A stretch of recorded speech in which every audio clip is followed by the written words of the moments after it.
The James Madison Dukes have seamlessly fit into the FBS ranks of college football, but the Curt Cignetti era is over in Harrisonburg. But have no fear, JMU fans. Bob Chesney is here after seeing wild success with the Holy Cross Crusaders. Can James Madison continue their successful run in the FBS ranks, potentially with a college football playoff spot in 2024? Well, you're about to find out what I think here in this video. What's up, Tailgaters? You're in the booth with Tailgate Nate today. I want to welcome you to my channel and welcome you to prediction season, where we predict all 134 FBS level college football teams. No one else on YouTube does it like I do. Guys, I'm doing your favorite team. I want you to hit the subscribe button and ring the bell, especially if you're as big of a college football nerd as I am. And if I haven't done your favorite team yet, so you know when that video gets uploaded, I want to thank you so much for watching this video because it helps support my channel in more ways than you can even imagine. And hey, you can go back and watch my other videos. Again, hit the subscribe button, ring the bell, liking, commenting, sharing, or really anything else you do to interact with the channel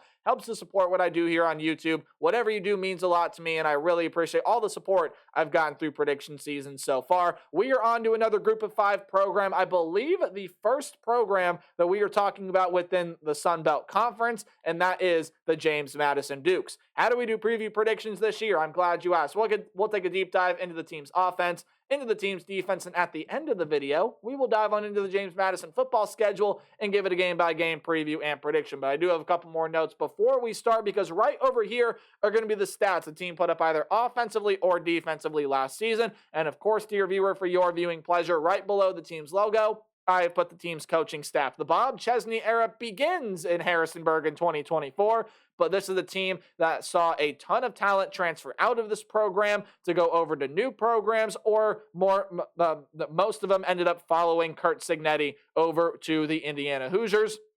Leading that team to end up being a pretty talented group at the end of the day. Again, we'll talk about where everyone goes, but the most important player in this offense last year was the quarterback, Jordan McLeod. 3,657 yards, 35 touchdowns, and 10 interceptions on almost 70% completion percentage, 68.2% to be exact, and he flashed the ability with his legs a time or two. In fact, 8 times for touchdowns last year, 96 carries, 276 yards. Sack yardage is included in there, and I believe he was sacked around 20 times last season. You lose a very talented quarterback in Jordan McLeod. He is over to join G.J. Kinney's group with the Texas State Bobcats, another one of the teams in the Sun Belt Conference that can make a run to the college football playoff spot. Watch out for Texas State this season, but that's a video for another day. What I'm here to talk about now is that Jordan McLeod is gone, and your quarterback room, well, it was looking to be a little bit of a quarterback battle. Billy Atkins, Alonzo Barnett, and Brett Griffiths all were coming back to this team. And again, you kind of had your questions on which one was going to start. That was until Dylan Morris decided to enter his name into the transfer portal and to come over and be the quarterback for the James Madison Dukes. He should be your starter. He didn't see much playing time in either 2022 or 2023 with the addition of Michael Penix to that Washington Husky team. But in 2021, he was that primary starter, threw for 2,458 yards, 14 touchdowns, and 12 picks. If that touchdown to interception ratio can work itself out, he should get the yards, he should get the touchdowns, and he should end up being a really good quarterback for the James Madison Dukes once the season is all said and done. You lose a plethora of talent from this not wide receiver room. We'll get there when we get there, right? From this running back room to the transfer portal. Kalen Black was the team's leading rusher last year with 638 yards and 1 touchdown. Tyson Lawton, you could argue, was more talented than Kalen Black, but again, nonetheless, 2 very talented players. Black, again, leading rusher last year. Lawton was the team's second leading rusher with 568 yards. And among running backs, led the team in rushing touchdowns with 5 of them. Again, Jordan McLeod had 8 that led the team, but Tyson Lawton had 5. You do lose a depth piece in Sammy Malignaggi, and hopefully I'm saying that last name right. I probably didn't, so I apologize. And Latrell Palmer is gone due to graduation. So those are your top 5 leading rushers from a season ago, including the quarterback, McLeod, all gone. So what do? You dive on into the transfer portal to get a ton of pieces to help give some depth to this running back room. All 3 of these guys should see playing time in 2024. And let me tell you now where each of these guys is coming from. Io Ide, he is transferring over from North Texas. You have George Pettaway coming over from North Carolina. And you have Tyler Purdy following his former head coach Bob Chesney over from Holy Cross. And all those guys should get solid playing minutes here in 2024 to make for a really interesting linebacker room here with James Madison. Wide receiver room, let's talk about it. You do lose a player that now will be playing on Sundays. He was the team's second leading receiver last season, and that is Reggie Brown. And even though he was only second on the team, still a 1,000-yard receiver from last season, 1,054 yards, led the team with 9 touchdowns, had 53 catches, and led the team with 19.9 yards per catch. He was a huge big play threat, but you also do lose Elijah Surratt. He has gone through the transfer portal, led the team with 82 catches, 1,191 yards, and had 8 receiving touchdowns last season. A very talented player, much like a lot of players on this James Madison team,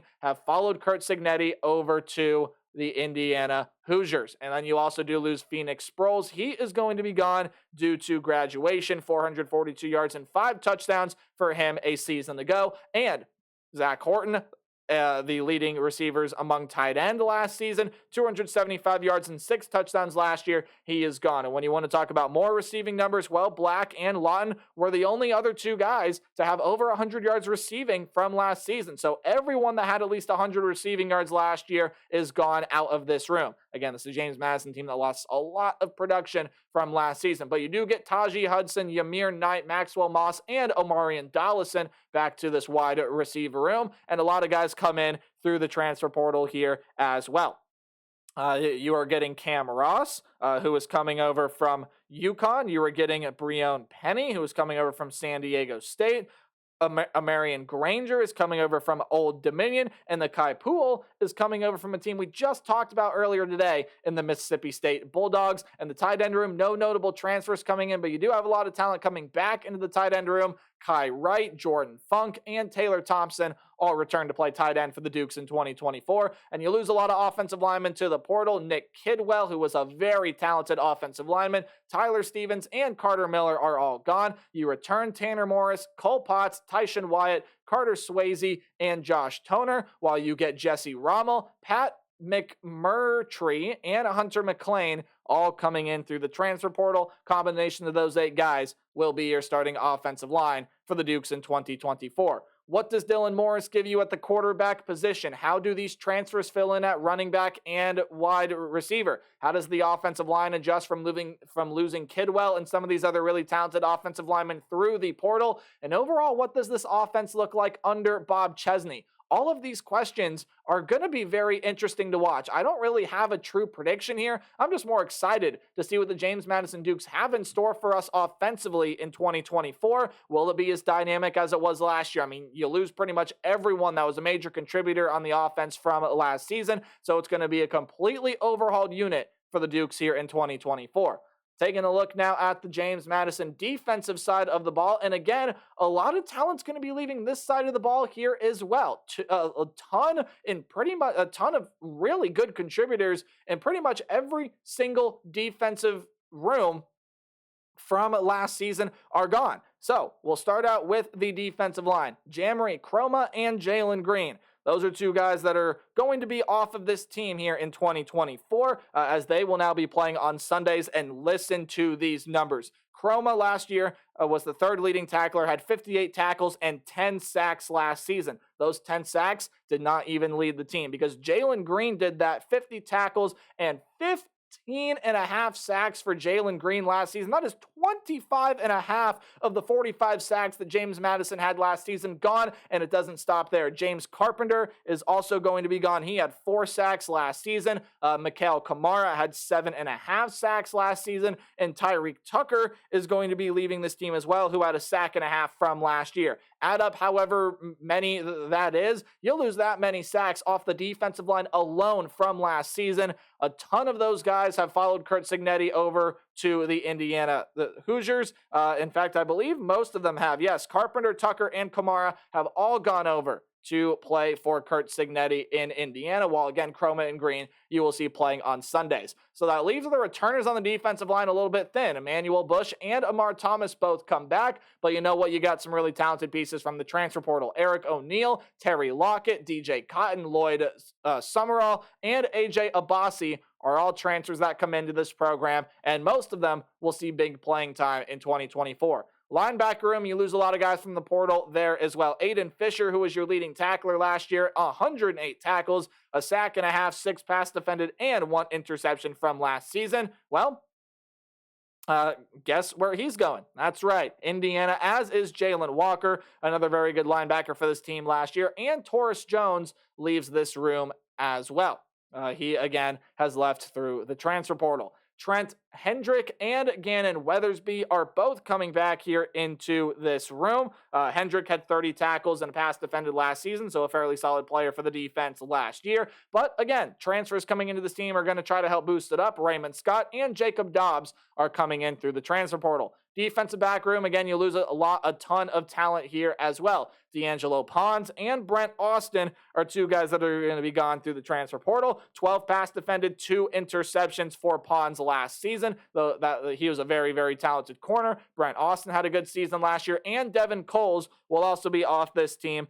He has run out of eligibility. He has graduated, as well as much as this safety room has. Francis Mihan is gone. He led the team in interceptions last year with 3 of them, 4 passes defended, 49 tackles. Very talented player last season. Chris Chukwuneke, and I probably butchered that last name, so I apologize, but he's graduated. Q Reed and Josh Surratt are all gone from the safety room. So again, defensive back room left pretty thin. Chauncey Logan and Justin Eaglin are back to play cornerback, but you get a lot of transfers at this position, and it wouldn't surprise me to see some of these guys play safety for the Dukes in 2024, as they also are a little bit of a thin position. Jacob Thomas, DJ Barksdale, and Kai Holmes are going to be returning to this safety room. And in the cornerback room, again, I mentioned those transfers that are coming in. Ja'Kai Young, Raekwon Adkins, Chris Sheeran, however you pronounce that last name, and Jordan Taylor are all guys coming in through the transfer portal.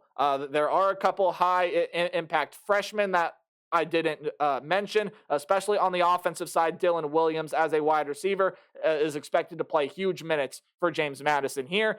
You have a couple really highly projected safeties, and Tajai Hopper and KJ Flo coming in. Both of them were 3 stars according to 24/7 Sports. And again, both of them could end up seeing big playing time, especially with how thin the defensive back room might be. Now, again, that is not to say this James Madison team doesn't have depth overall. And when you talk about the defensive side, I mean, their rush defense was fantastic last year, and you see how many pieces off of that they leave. The pass rush was fantastic last year, and they lose most of that production on the defensive line alone from last season. So it's going to be very, very tough to fill these gaps. But again, I like the Bob Chesney hire. I have a lot of faith in him, and I still have faith in this James Madison program. But again, it's all going to depend on how these transfer portal pieces fit in. That is the big thing to answer for Bob Chesney and James Madison, both offensively and defensively this season. And now we take a look at the James Madison football schedule. Any game at home is going to be underlined, while any game on the road is in italics, guys. That's that slanted text. Any game you see in green is a game that I think the Dukes are going to be able to win fairly easily, while any game in yellow will be a close competitive game, or maybe even a game the Dukes have to watch out for, but I still see them being able to pull out the win, and any game in red is a loss. I think their season's going to start out with a win, but you got to watch out for the Charlotte 49ers this season. While I still don't think that's a team that's going to win many football games in 2024, I do think Biff Poggi's group is going to be trending in the right direction this season, and they've added some nice pieces. There's still a lot of talent there, but again, I really like Bob Chesney as a head coach. I think he's an exceptional young head coach. He proved it at Holy Cross. He's going to prove it in James Madison. And again, you do get a couple of games here with Charlotte and Gardner-Webb, a game that they should win this season as well, to kind of feel things out and to get all these transfers slotted in and to get things figured out with what kind of system you want to run, what X, Y, and Z are going to look like offensively and defensively. So I think the Duke should start out 2-0 here in 2024. Again, watch out for the 49ers. If the transfers can't mesh and everything, that could be a game that I could see James Madison tripping up on. But again, in all likelihood, they are the more talented team. I think they should be able to win, and then they will beat Gardner-Webb in week 2. That there is no doubt in my mind about that. You get a third week here to work out some of the kinks that you saw without the first 2 weeks before you have to go on the road to play the North Carolina Tar Heels. And I really just think any way you slice it, this is a loss. Now, if James Madison had some of that talent from last year's team on it, Okay, we're going to be talking about a pretty close competitive game. And I even still think it could prove to be a close competitive game because North Carolina has got a lot of losses. Drake May is gone.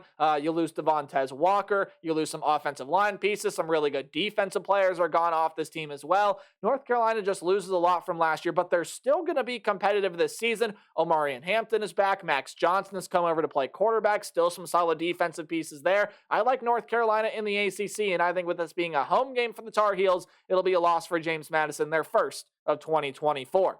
You go ahead and move on to the Ball State Cardinals, and that's an interesting team to try to figure out for me. A game that I definitely could see being highlighted in yellow as well. Ball State's a team that I'm just kind of gonna wait and see on here in 2024. I think they're a very interesting side. Well, they have some very solid pieces here, and they should be a solid-ish team in the Mid-American Conference.